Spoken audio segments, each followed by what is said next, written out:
This is the Behavioral Observations Podcast with Matt Sikoria, session number 11.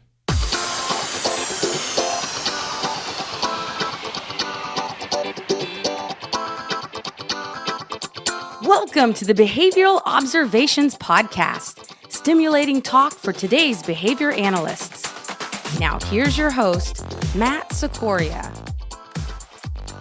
Hey everybody, it's Matt here coming at you with session 11 of the Behavioral Observations Podcast. So, for those of you who are on my mailing list, you already know who today's guest is. It's my good friend from Auburn University back in the days of grad school, Dr. Erin Rasmussen. She's currently a professor of psychology at Idaho State University, and she recently was awarded a $400,000 grant to study obesity and food insecurity in women.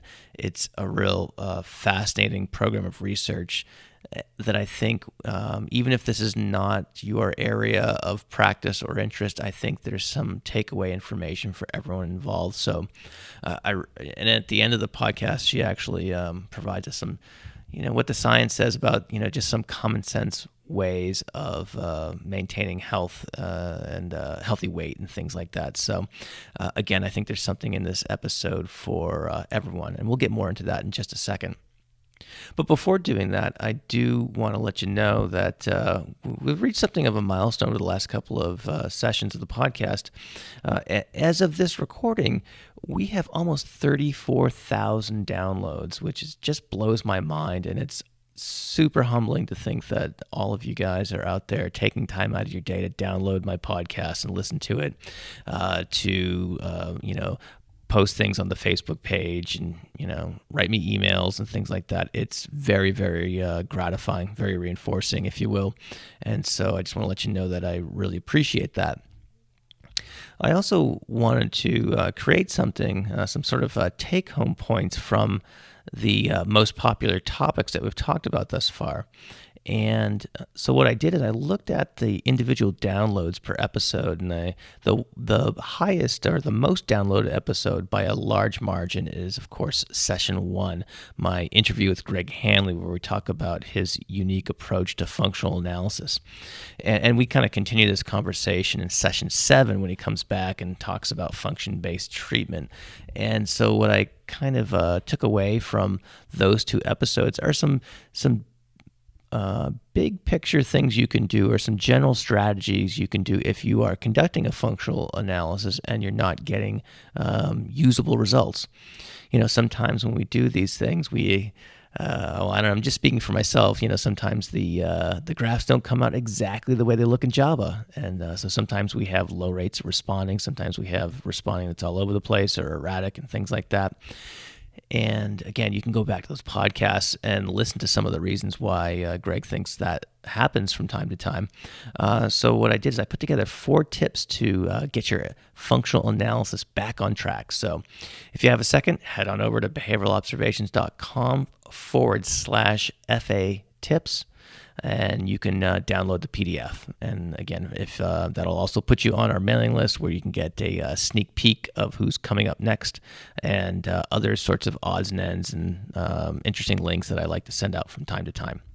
So getting back to my interview with Erin, we talk about a lot of fascinating subjects in this discussion. We talk a lot about behavioral economics, which is kind of a behavioral way of understanding things like impulsivity and decision making and things like that. A lot of this stuff kind of harkens back to the roots in the experimental analysis of behavior laboratories. But if that's not an area of strength of yours, don't worry. We stop several times to make sure that everyone's on the same page in terms of terminology. And, just to kind of tie in our sponsor, bside21.org, they've got a pretty good rundown on the whole topic of delayed discounting as well. If you go to bside21.org and go into that search bar and plug in or type in delay, that will bring up an article. Also, I'm going to put a ton of links and references and things like that in the show notes. So you will be, we have you covered, long story short. So just go to behavioralobservations.com and search for session 11 Erin Rasmussen, and click on that and you'll be good to go. So this is definitely an episode where we've got lots of references and things like that that I think you will enjoy. So without any further ado, please enjoy this conversation with Dr. Erin Rasmussen.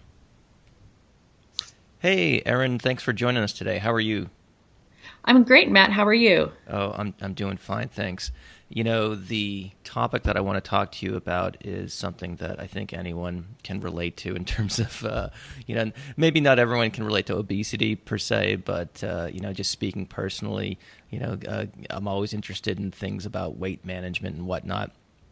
And we're going to obviously get into the study that you just were awarded this, I think it was over a $400,000 grant for, if I'm not mistaken. That's correct. Yeah, that's amazing. That's so awesome. And there's so many ways we can take this conversation, not only in terms of the topic itself, but also in terms of the dissemination of behavior analysis. But prior to getting into that, I want to give you a couple minutes here because I always like to ask people how they got into behavior analysis. So can you take a few minutes and describe your, journey through the present day, if you will? I would love to. Thanks for asking. I think when I talk to a lot of behavior analysts, many of us have had this really bizarre path of starting in the area of clinical psychology, which I think is strange. And that's actually where I started as well. When I was an undergraduate at Utah State, I had very strong interests in clinical psychology. And then I took a behavioral modification class that was taught by, I can't remember who taught it. Holy smokes. I'm getting old. Hey, before you go on, though, were you always a psych major? I was. Okay. I took some psychology courses in high school, and I was very drawn to it. And so I sort of decided very early that would be my area to go into. Okay. But I've also, enjoyed biology classes. And so I think part of my journey also, especially in college and grad school, I was very interested in biology too. But really what got me into behavior analysis was this behavioral modification class. I think a graduate student taught this class. So I saw the film Harry, which many of you may have seen before. The film documents, I believe, Richard Fox's dissertation, where he was working with a 30-something-year-old male who had very severe developmental disabilities. And he was engaging in tremendous self-injurious behavior, hitting himself in the face all the time. And I mean, you could look at this poor guy and see the injuries on his face. I mean, it was chronic and constant for several decades of his life. And Fox had described the functional analysis that he had used in getting Harry to stop engaging in self-injury and had turned his life around pretty quickly. And I thought it was a very powerful film. It was a black and white film, in fact. But at that point, I said, that's what I want to do. And so I started taking some more behavior analysis classes and took a learning class from Carl Cheney, which also was he taught it in a manner that was very interesting and compelling. And so that got me interested in laboratory research. And then I started working in his lab and interacting with Grayson Osborne, who was also teaching behavior analysis courses at Utah State.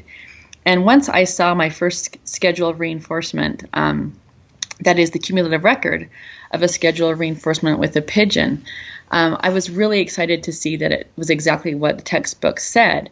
But then I ran another session the next day. Now, mind you, this was when behavior was very stable. But I took the cumulative record from the second day and I placed it on top of the cumulative record from the first day, and they were almost identical. And I realized, wow, you can control behavior in a laboratory setting moment to moment in a manner that's very predictable. And that is what grabbed me. From that point on, I wanted to go into the experimental analysis of behavior. And basically, that's when I decided that I would do that. And, I went on to get my PhD at Auburn, worked with Chris Newland, and met you, Matt. That's where I met you. Of course, and other awesome people who changed my life. And, that's basically where I'd gone for schooling. And then I got my first academic position at College of Charleston, where I taught classes in learning and conditioning, and then was hired at Idaho State University, which is closer to home for me. And that's where I've been for the last 12 years. Wow, 12 years, man, time goes fast. Hey, doesn't it? Yeah, I know. I want to back up just a second because what was the behavior analytics scene? You kind of teased us a little bit with, talking about the lab and things like that. But what was at Utah? What was the representation of behavior analysis in the psychology faculty, and what was the kind of for lack of a better word, scene like? Well, back then, let's see, that was the early to mid 90s, I guess early 90s. They had actually a PhD program in behavior analysis at the time that had been phased out. And so I was there when there were remnants of behavior analysis. So really, Carl Cheney and Gray Osborne were the only behavior analysts there. And so it was a small part of the program. Both undergrad and graduate programs that were present at Utah State at the time. But something happened at Utah State. This is just, in the last 10 to 15 years, which is there was a reopening and a renovation, I guess, of behavior analysis, where now they have people there like Amy Odom and Greg Madden, Tim Sheehan, and others who are very strong behavior analysts who have revived those behavior analytic programs. And so it's made a comeback in a very big way. So it's back off of life support. I completely missed it, which is sad. But Luckily I have contact with those guys, and we're only about an hour and 45 minutes away from each other. So it's good to have some folks nearby to Idaho State. Yeah, that's like down the street out in the Mountain West states, right? That's very true. Yeah, that's interesting. We have a lot of students of behavior analysis and very, practitioners who, shall we say, are just frankly younger than we are. And I think it's probably, and the reason why I asked about that is that, it's probably hard if you're new to the field with all the openings and all the programs that are out there, more so with applied behavior analysis, not necessarily for the experimental analysis of behavior, but it's just an interesting perspective to, for someone who's new to the field to know that at one point, a lot, and I saw this at the University of New Hampshire too, where I think I don't think there's any representation of behavior analysis in the psych department. Anymore. I could be wrong about that, but I think that's and whereas at the time that I was there and similar era, there were quite a lot of influential people in the experimental analysis of behavior, like William Baum and Tony Nevin, et cetera. And so it is interesting to see the pendulum swinging back, and again, more so in the applied area. But again, I just wanted to focus on that just for a minute because it certainly is a story of contrast. So true. Yeah. So, anywho, that was a very concise description of a career, and you probably left out all sorts of things in an effort to be humble. So I'm going to try to embarrass here a little bit and talk about your grant, right, and the research topic that you're going to study. But I know there's more to the story than just. Just to pause for a second and just state it overtly that and correct me if I'm wrong, but the topic itself, it has to do with obesity and its relationship to scarcity of food, right? Yes. Food. So the term that we have been studying is food insecurity. Oh, yes. Yeah. So there's some similarity with food scarcity because often, when you think of scarcity, you think of maybe countries where there isn't any food. And the thing about food insecurity, which is basically economic barriers that make it difficult to access food that is healthy and consistent. So in America, we have so much food. So so if you were to compare America to a place like, some of the countries in Africa where food truly is scarce, we don't have a scarcity of food in America, but we still have 14% of our population, which is food insecure. And many of them are hungry. But what we're looking at is a segment of America that is food insecure but obese, which sounds very paradoxical when you think about it.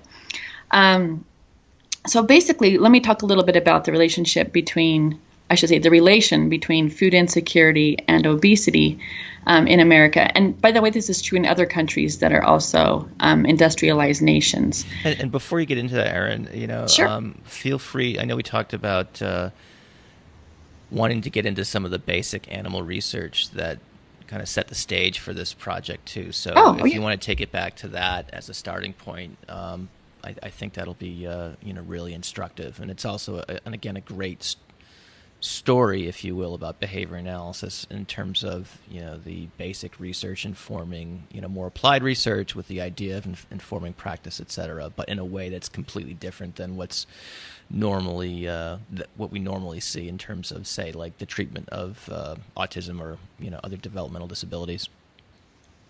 Yeah, so sure, I can do that, no problem. So years ago, we started looking at obesity with animals. And so, one of the things we like to do in the experimental analysis of behavior and animal research in general, I think, is to reduce complicated behaviors to their most specific and isolated features, and then try to understand how environment can influence them. So, being trained in that tradition, that's always where I start, is the animal lab. So we were interested in questions related to obesity and how would we answer those with animals. And so if you look in the literature, there are a ridiculous number of animal models of obesity. I mean, it's so ridiculous, in fact, that I sometimes get lost in the literature. It's, we're talking like hundreds of models of obesity. So we looked at a really simple model that's been around for 50 plus years called the obese Zucker rat. And essentially this rat, it's a single gene trait of obesity, which of course humans, we don't have single gene traits of obesity. We don't inherit a recessive gene from each parent and therefore we're obese. But these rats do have that condition. And so by the time they're about 3 weeks old, they are large and they continue to get large until they die young if you let them eat whatever they want, if you place them in a free feeding environment. And just to clarify, a free feeding environment is they're in a whatever type of cage or environment that they live in and have continuous access to food, right? There's no limitations, if you will, placed on them. Is that correct? That's perfect description. Yes. Okay. So if you can imagine, many of us have seen those rats in those little shoebox. They're not literal shoe boxes. They call them shoebox cages. But they have tons of food that's available, and they can eat as much as they want whenever they want. So we can all imagine as behavior analysts that when you have high access to food, you're going to eat a lot of food, right? Mm-hmm. So we were concerned about that very aspect of so many of these animal model studies that have been conducted that use free feeding environments. We said to ourselves, of course these rats are going to be fat given that they have high access to food. What if we started giving them lower access to food? So we would make them work for their food. And so there's no better way to do that than using behavioral economic procedures like consumer demand theory, where we have rats earn their food by pressing levers at using different response requirements or different fixed ratio schedules. So for example, some days the rats would earn their food under an FR1, where one response, one lever press would produce a food pellet, and they could earn as many food pellets as they wanted under those conditions. On other days, the response requirement would go up to about 300. So that's the really high effort condition where one food pellet is available after 300 lever presses. And so what we found with that study is that when you have the obese rats and the lean Zucker rats earning food under those conditions, the differences between them become non-significant. So in other words, at low response requirements, you do see the obese rats earning more food, but not that much more food. So the genetically predisposed to obesity rats, is that what you're saying? Versus the other Zucker rats that don't have that gene. Right. Okay. So the lean rats, Right. Sorry, I didn't make that clear. So No, the no, lean no, rat. no. I'm, like I said, we have, just clarifying some of the basic research terms, because as we lamented the other day on a previous phone call, there's less and less access to those types of training environments. So I just want to pause periodically and just make sure that everyone's on the same page. I appreciate that. Yes. So yes. So when food's readily accessible and easy to get, the obese rats will earn more. So their genes play a larger role in their food consumption. But when access to food is difficult or challenging or effortful, like those fixed ratio 300 schedules, they look no different in terms of their food consumption compared to lean rats. That is, they earn the same amount of food. So we replicated that with other types of models of obesity, a diet-induced model where the fat rats become fat not through gene manipulation, but through diet. So we give them high-fat, high-sugar diets. And we found that, by and large, when food's easy to access, you do see differences. But when food is difficult to access, you don't see differences between the lean and obese rats. So food availability seems to be pretty important here. So when you think about America and how available food is, if you think about fast food, and if you want something now, you want something to eat, and you don't want to wait for it, and you don't want to exert much effort for it, it's very easy to get access to food compared to, say, 150 years ago, where most of our food was not industrialized. It was not there was not plentiful food. We had to work really hard to get access to food through farming and hunting and those sorts of things. So our food environment's very different. And so one of the things, we've looked at, for example, and by the way, talking about how accessible food is falls under the term of behavioral economics. So that's the framework we use to study food consumption. And so the idea is when food's more difficult to access through effort, or if it's delayed, we have to wait for it, then food loses its value and we eat less of it. It loses its reinforcing value is another way to talk about it.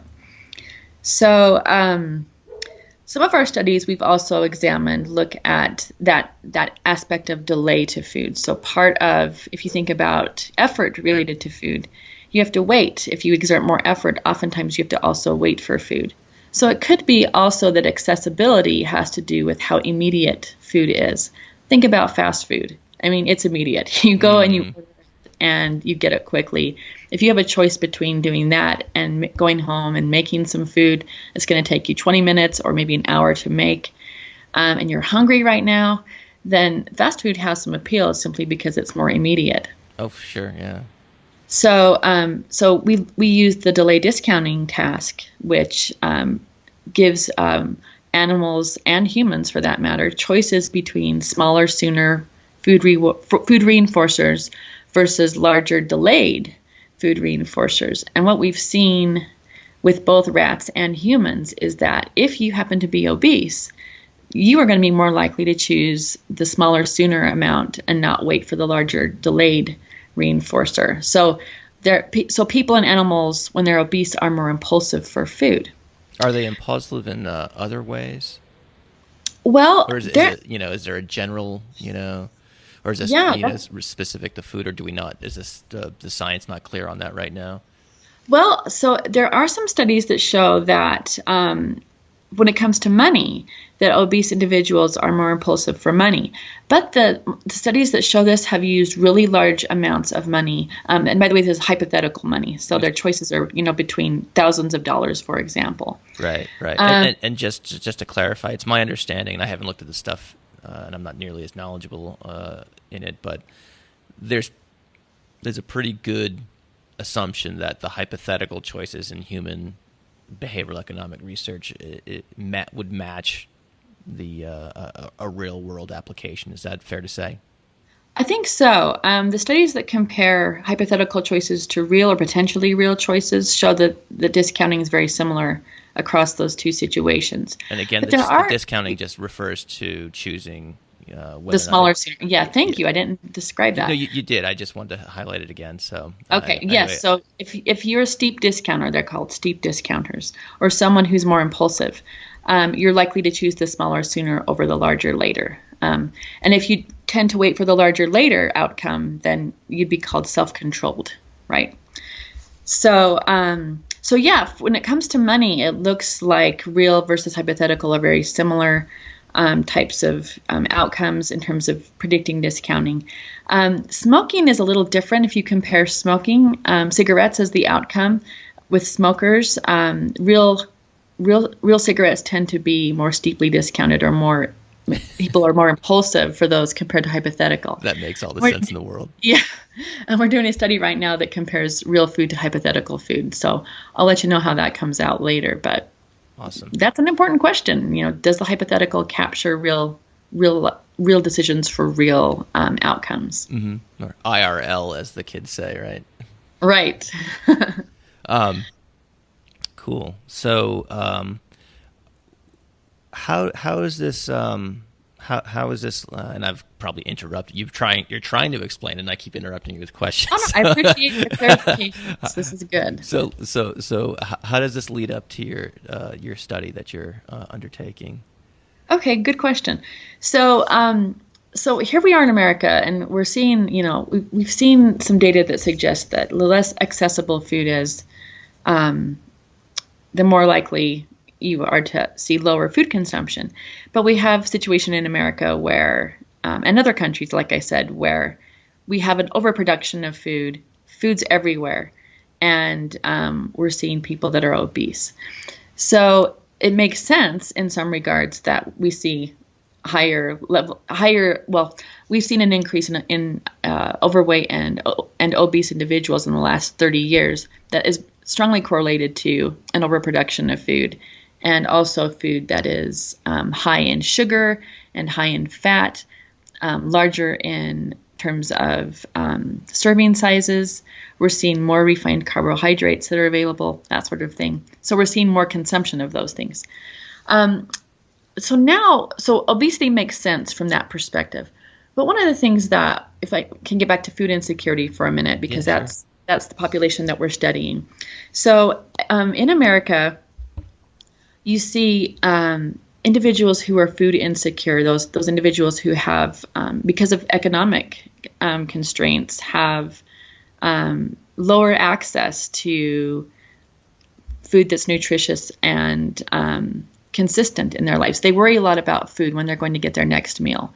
And food insecurity tends to be correlated with income. So the lower your income, the lower food security you have, the more you worry about food, those sorts of things. But yet, if you look at the literature, women and people who are Hispanic and African American tend to be more likely to be obese if they're food insecure. And this is especially true, like I said, if you're a woman.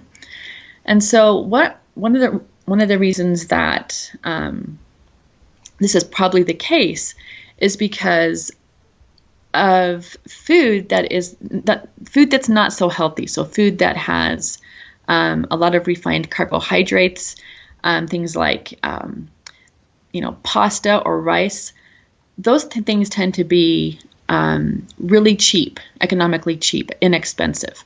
So imagine yourself for a minute. If you're a woman who, let's say you're a single mom, you have kids at home, you're down to the last couple of days of your paycheck, and you have about $15 left to buy food for you and your kids. You're not going to be buying fruits and vegetables and lean meats, which are expensive. You're going to be, in order to keep your kids satisfied in the sense that they're not going hungry, you're going to be buying things like macaroni and cheese, which is, $1 a box, perhaps. Oh, sure, yeah. Or potatoes, things that are more likely to be, when they're processed in your body, are more likely to be stored as fat.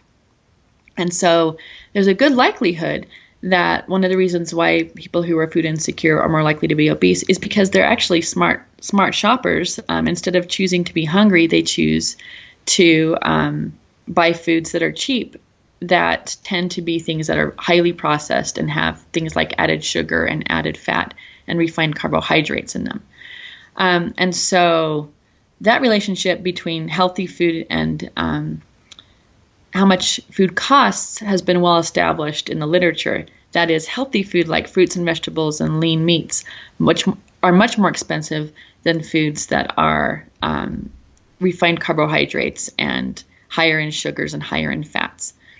So that is the problem. It is a social justice question that concerns a lot of people. If you think about food pantries too, where people go to get food when they are, in economic hardship, those foods tend to be things that are, non-perishables, things that are the refined carbohydrates. It's hard to keep a food pantry, and people have done this. There are food pantries that have fruits and vegetables, but there's a lot of difficulty with keeping them fresh, keeping them, keeping those kinds of foods stocked. So you're less likely to see those types of food in food pantries. So what we had considered was that, wow, this is a population of people that are suffering tremendous social injustice. And I wonder if this population, because, it tends to be women who are food insecure, and they tend to be more likely to be obese. And they're also worried about food, meaning that if you have food that's available to you now, it makes a lot of sense to actually choose the food that's readily available as opposed to wait for food that might or might not be available. So in other words, this might be a population that may be especially at risk for impulsive food choice. So that's why we're studying this population. I see. Okay. So let's get into some of the specifics here. How are you going to go about carrying out this project? Okay, yeah. So the study has two aims. The first aim is to simply see if food security status and obesity are linked to impulsive food choice. So we're just we're bringing people in who are food insecure, people who are also food secure, people who don't worry about food. And we're looking to see if what their weight status looks like. Are they obese? Are they healthy weight? And we're giving them these delay discounting tasks for food and for money so we can look at those patterns of impulsive choices for smaller, sooner outcomes over larger, later outcomes. And we're just going to see if there is a relation there. What we expect to see is that people who are food insecure and obese are more likely to be impulsive for food compared to people who are not food secure or obese. And by the way, the study is all on women. So we're focusing our population on women. And then the second aim is to see if a strategy that we've used in the past that has been successful at reducing impulsive choice for food will affect impulsive choice for food in this population as well. So we're taking food insecure women from our first study, that is the one I just described from AIM 1, and we're going to randomly assign them into one of three conditions.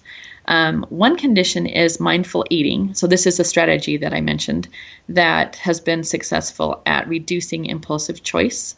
So mindful eating is essentially what I would call a series of tacts or a series of simply identifying or describing what is happening as you eat.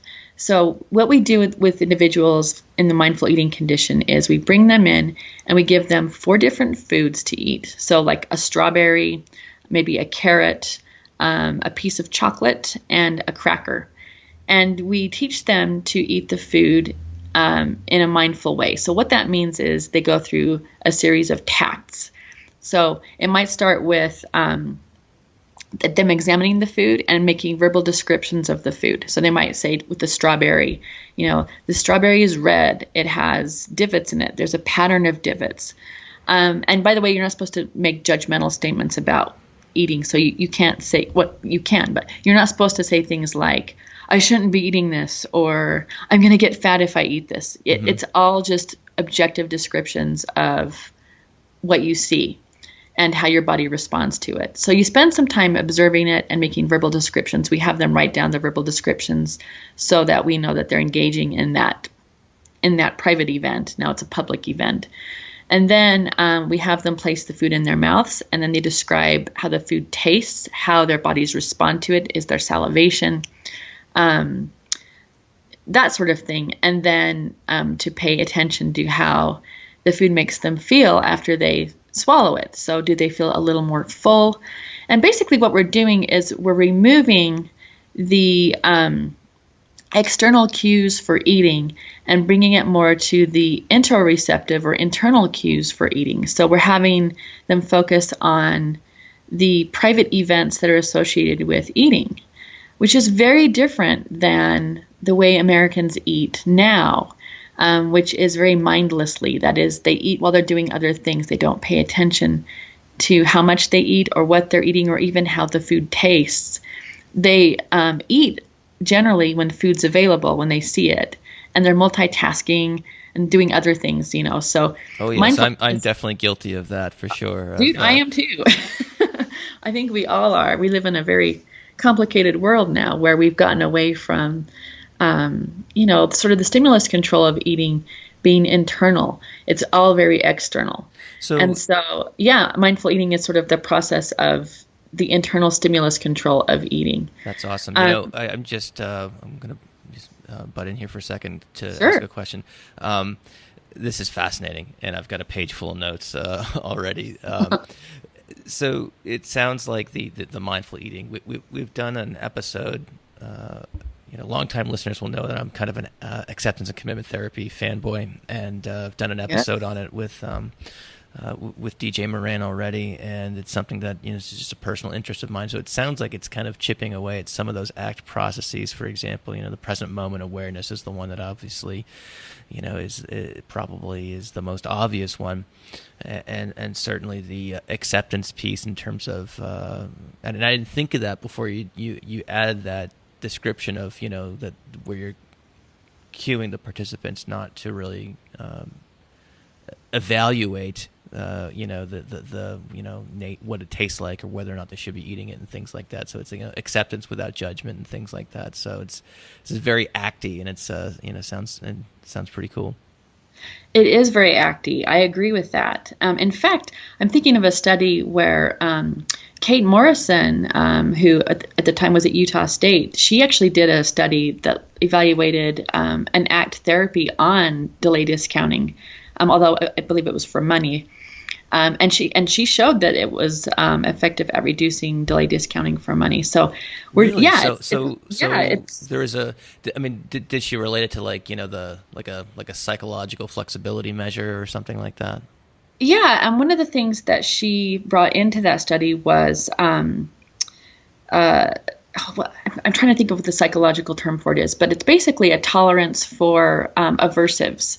So a delay, for example, can be aversive. And so if you are more psychologically flexible, you can tolerate that aversiveness to that delay. So she had a measure of that specific aspect of that process, and was able to show that if you were able to do that, if you were able to tolerate that negative affect, I think that's the correct term, that you were more likely to show that self-control during the process.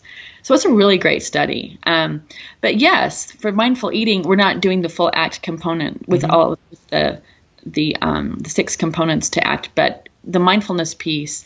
And the other part we do for mindful eating is after we teach them to eat mindfully, we talk a little bit about why this could be useful. And during that process, we try to establish a value, which is part of ACT as well, establishing a value, so that when you make a choice, you can say that you're behaving consistent with that value or that verbal statement. Which is a nice way of saying, you're delaying the, you're establishing a long-term reinforcer, essentially. Exactly. Yeah, you're bringing into your temporal horizon that long-term reinforcer, which I think is critically important when you're making food decisions. Right, so, it might make sense to say if you have a value of eating healthy, I have a long-term value of eating healthy and living a long life, that you can bring that into view when you're making a food choice. which might help you, it might shift you to that, taking a smaller amount or, waiting for that long-term reward, whatever that long-term reward might be. Right. So if you're at Chili's, and you've got the 15-page menu in front of you, you order the salad instead of the burger and fries because you're you're attempting to strive towards, values congruent actions, I guess, right? Exactly. Yes. I don't know anything about that, by the way, but me neither. Research is research, right? Right. This is so cool. All right, so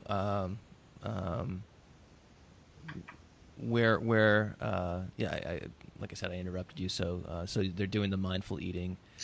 Yes. So that's one group that gets the mindful eating, and then there's two other groups. So participants are randomly assigned to either mindful eating.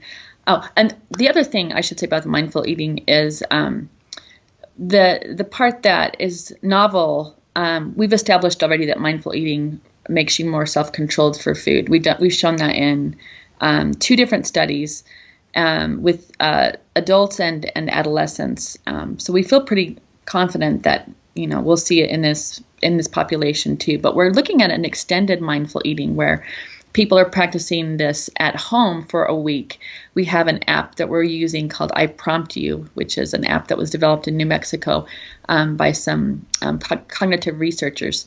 And basically, we send them little prompts that remind them to eat mindfully. They send us their mindful eating observations, and they basically get paid for doing this sort of thing. And then they come back in a week, and we look to see if they're still more self-controlled than they were compared to their baseline before they got the mindful eating treatment. So that's the mindful eating group. The other two groups are control groups. One control group is our DVD nutrition group. They watch a DVD that's on nutrition. It's on the food pyramid. They eat the same 4 foods that the mindful eating group eats to control for food. And then we get measures of delay discounting for food. And by the way, we're also looking at money. We always look at money to see if this is a general trait of discounting or if it's specific to food. By the way, we always see that it's specific to food in our studies, which I think is kind of cool. So they also do the app for a week, but we send them questions related to food, but not related to mindful eating. So we might send them a true-false question like, true or false, the USDA recommends that you have 2 servings of meat per day. And I just send back a true or a false. And they too get money for their responses. And then we have a control group that gets no treatment at all. They just come in at time 1, time 2, and time 3, like the other two groups. They get the 4 foods, like the other two groups, but they don't get any texts or anything like that. And they get money too, but their money is yoked to someone in the mindful eating group. So yoked just means that they're assigned the same amount of money that some participant gets, but they don't have to do any behavior in order to get it. So it controls for getting money, essentially. I see. So that is the second study, and we're expecting that that we'll see that mindful eating effect where mindful eating reduces impulsive choice for food, but not for money. And by the way, the money amounts we use are very small, so that's we don't see the money effect with obesity. In other words, we don't see obese people discounting money more steeply than healthy weight people in our studies, but we tend to use small amounts of money, which is probably why, compared to the other literature that shows that they do get some differences in discounting. But anyway, so that's what we're expecting is the mindful eating group to reduce impulsivity for food, but the other two groups should be consistent. They should see at time 1, time 2, and time 3, they should have consistent discounting for food. I see. Given that they didn't do the mindful eating. So, are you doing? Are you able to say where you're doing this? Is this going to be in the in Idaho, or is this going to be in different sites? And so we have these are people in the community of Pocatello, Idaho, which has a fairly large food insecure population. I shouldn't say large, it's consistent with the general trends in America, about 14%. And we also have, if we have difficulties recruiting, we can go into the greater region. So Pocatello is a place that is sort of, right in the middle of nowhere. We have, the big cities of Boise and Salt Lake, 2 to 3 hours from here. And so once you get outside of Pocatello is about 55,000 people. And once you leave, it's farm country. And so you can imagine that these more rural areas will have larger food insecurity problems. So we can go into those areas if we need to. Yeah, lots of potatoes. So this will be lots of very potatoes. Yeah, potatoes, exactly. You got it. Potatoes and beets. Oh, I did not know Idaho was known for beets. Well, they're not really known for beets, but we produce beets. I see. I just think of the bag in the grocery store with Idaho emblazoned on the side. Absolutely. Cool. So, what is the kind of time horizon that you're looking at with regard to doing this? Sounds like you got a lot of work cut out for you. Yes, there is a lot of work to do. So this is a 3-year grant. We expect to have data collection finished, 2.5 years in. It always goes longer than you think. So that's our goal. We're going to try to meet that goal. But I think we won't have any problems. We have things spaced out in a way that I think gives us lots of time to get the data that we need. Wow. That's, I mentioned this earlier in our discussion, but what I love about this is that it weaves in, from theory to treatment in a way that, again, develops it from the animal literature all the way up into, doing interventions with people who are, in need of these mindful eating practices, or, so I just, it's one of the reasons why I wanted to have you on, is because it's such an awesome way to demonstrate the power of behavior analysis, and certainly in terms of disseminating it as well, in a way that's very different than the dissemination efforts that we do see.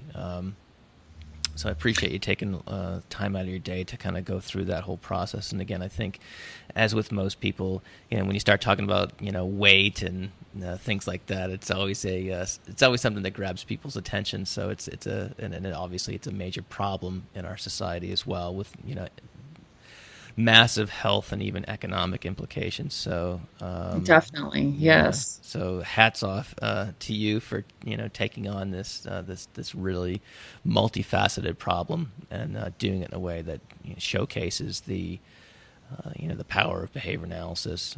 So well done, Erin. And thank you, Matt. Can't wait to hear how it rolls out. So I'm looking at the time here. I'm wondering, do I've got some kind of more general questions about health and fitness. Do you have a few more minutes to chat? Absolutely, you bet. All right, cool. Because I want to get your take. I know you're, a fitness enthusiast, and if I'm not mistaken, you are a Zumba instructor, right? Yes, I am. Okay, very cool.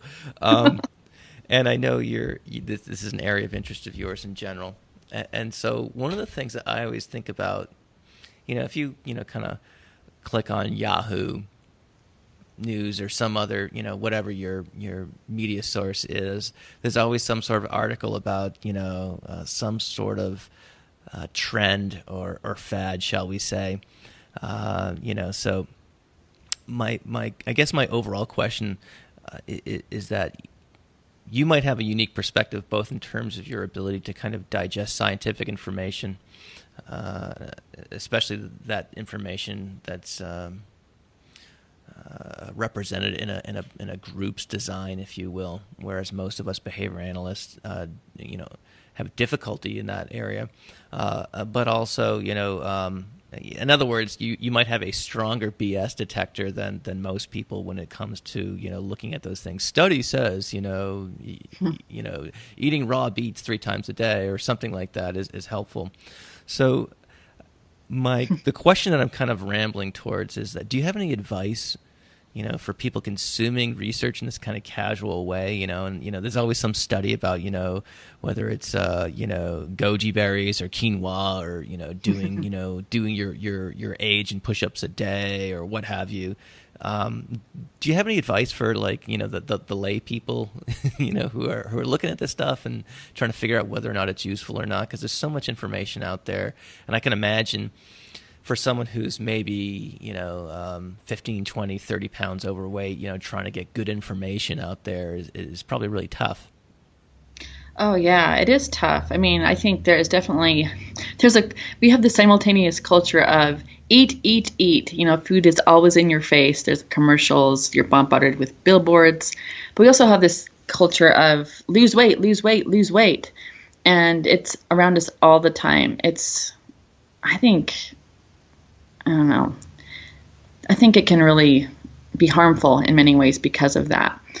But there's always a fad diet. There's always new things developing, and often these fad diets are, lose weight quickly. It's delay discounting, right? You want the results immediately, and they'll have you do extreme things sometimes, where you might go on, the cabbage diet, the one I think of from when I was younger, I thought was really bizarre.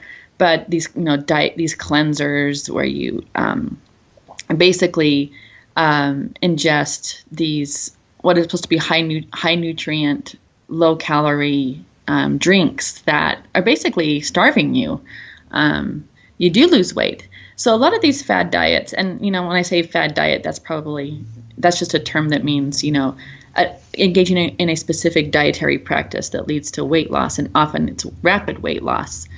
But as any behavior analyst knows, as soon as you start depriving yourself of things that you normally, consume as reinforcers, that enhances their potency. And so you can lose weight under these fad diets, but you are very, very likely to gain the weight back. And in addition to that, gain a little bit more weight. So that's called yo-yo dieting. We're all familiar with that, either engaging in it or seeing people that we love engage in it.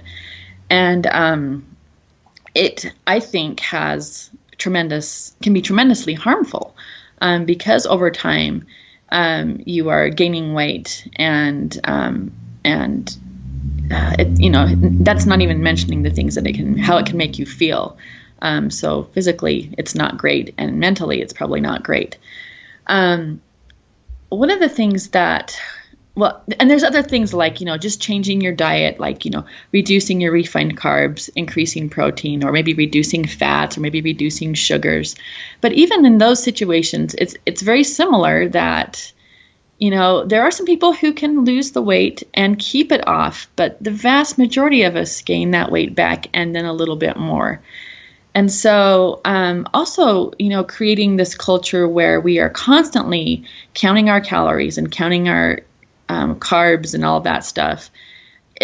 Those are cues that are inducing, condition deprivation, essentially, or I should say condition establishing operations, where we are exposing ourselves to things that might also make us more likely to eat food, make us more hungry, or make us more attentive to food. We're basically obsessed. You're putting yourself in a situation where you're obsessing about food all the time.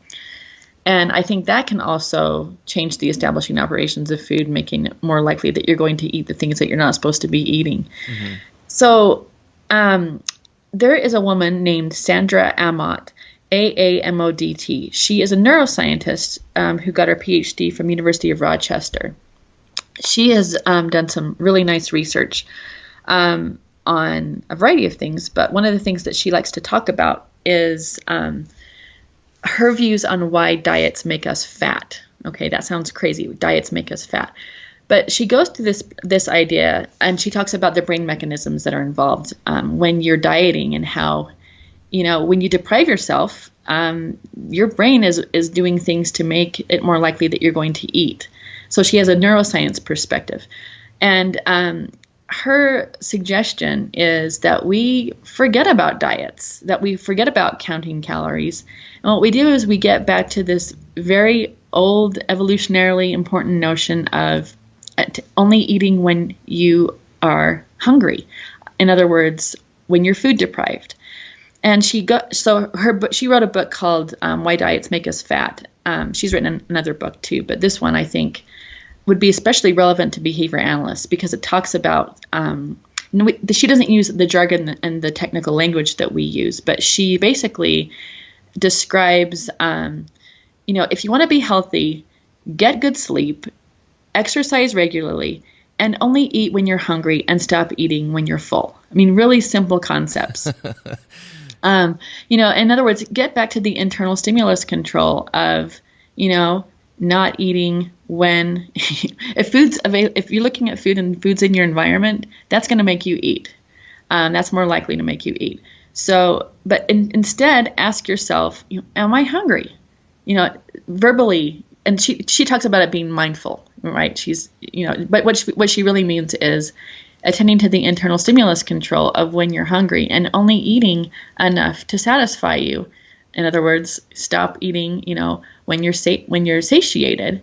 And that's basically her whole premise. And I think it has a lot of merit to it. So she talks about anecdotally also her own experiences with this. She's one of these people who her whole life she's been 10 to 20 pounds overweight. And, constantly worried about, dieting and trying this and that. And yes, she loses the weight, but then she gains it back. Your typical yo-yo dieter. Oh, sure. And then she said, you know what?